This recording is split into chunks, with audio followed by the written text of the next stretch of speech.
መነሻዬን አረሳም ማዲየራ ቤቴ ነች ዝና ያስደነግጠኝም ዛሬ በ100 ሚሊዮን ፓውንዶች ባንክ ቢኖረኝ በተቀናጡ ቪላዎች ብኖር የፈለኩትን አማርጬ ውድ መኪኖች ብነዳ የራሴ ግል ጀት ወይ መርከብ ቢዝ ሰው ሁሉ በየሄድኩበትም ቢከተለኝ አጀቤም ቢበዛ ያቺ በሊዝበን በረሃብ ስንገላታ በርገር የሰጠችኝ የማክዶናልድ ሱቅ ሰራተኛ ደግ ልብ ያላት ሴትን አረሳም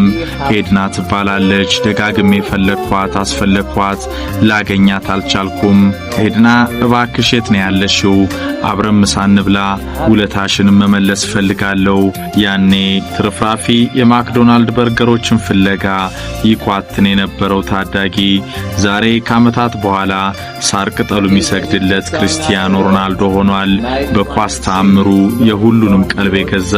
እናም ኤድና ወዴት አለሽ ይህ ቃለ መጠይቅ ከረዳኝ መልሽ ያገኝሽ ይሆናል መቼም የማረሳው ደግነት የዓለማችን ኮከቡ ተጫዋች ክርስቲያኖ ሮናልዶ የልጅነት ዘመኑ የሊዝበን ገጠመኙን ይናገራል ረሃብ ሊደፋው ሲል ድንገት የደረሰችለት የማክዶናልድ ሱቅ ሰራተኛዋ ኤርናን አፋልጉኝ ውለቷን ልመልስ ሲል ይማጸናል